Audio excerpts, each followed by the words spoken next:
2024 begins with wars burning in Gaza, Sudan, Ukraine, and elsewhere. Peacemaking is in crisis. Here are Crisis Group's 10 conflicts to watch.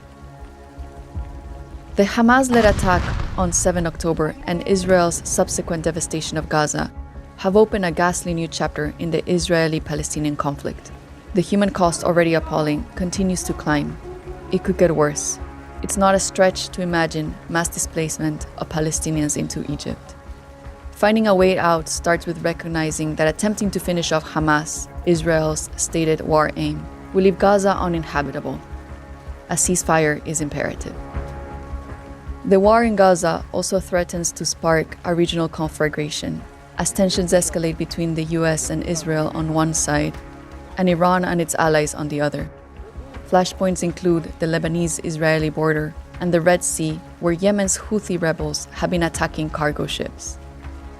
Neither side wants such a confrontation, but there are plenty of ways the Gaza war could set one off. The all-out war between Sudan's army and the paramilitary Rapid Support Forces has left thousands of people dead and displaced some 7 million more. The specter of genocide again haunts the western region of Darfur. Diplomacy to date has been lackluster. Much more urgent efforts are needed to prevent Sudan's collapse, which would have repercussions throughout the region. Russia's war in Ukraine grinds on. Kiev's counteroffensive has stalled, and the 600-mile front is barely moving. Meanwhile, Western support for Kiev may be wavering. The stakes are high. What happens on the battlefield, and potentially also in Western capitals, will define the future of European security. A rebel offensive in Myanmar's northeast is posing the biggest challenge yet to the junta that grabbed power in 2021. But the various ethnic armed groups and post-coup resistant forces seem unlikely to coalesce. For now, the military seems likely to hang on, at a steadily mounting cost to the country. Ethiopia began 2023, having ended the bloody Tigray conflict, but its initially positive outlook did not last long.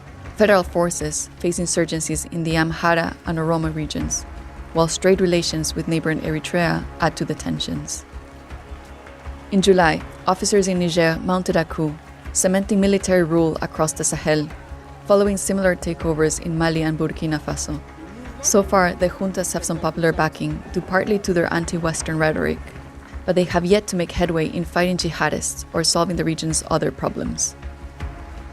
A Kenyan-led mission is due to deploy to Haiti soon to help bring hyper-violent gangs to heel and pave the way for elections. The gangs have wrought havoc. Tens of thousands of Haitians are displaced, and nearly half the population is in need of life-saving aid. But politics may get in the way of peace. The unpopular acting prime minister, who has resisted forming a cross-party coalition, might seek to use the mission to consolidate his own power.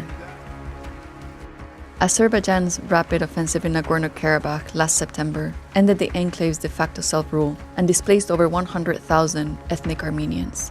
Talks between Azerbaijan and Armenia have shown promise. But challenges persist regarding border demarcation and a land corridor to the Azerbaijani enclave of Nakhchivan.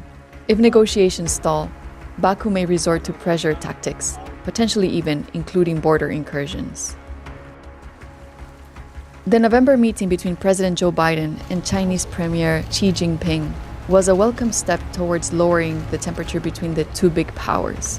But their fundamental rivalry persists, with hawks on both sides speaking of zero-sum competition in the Asia-Pacific. Taiwan remains one source of volatility. Another is the increasingly frequent encounters between Chinese and US planes and ships in the South China Sea. These are Crisis Group's 10 conflicts to watch for the year ahead.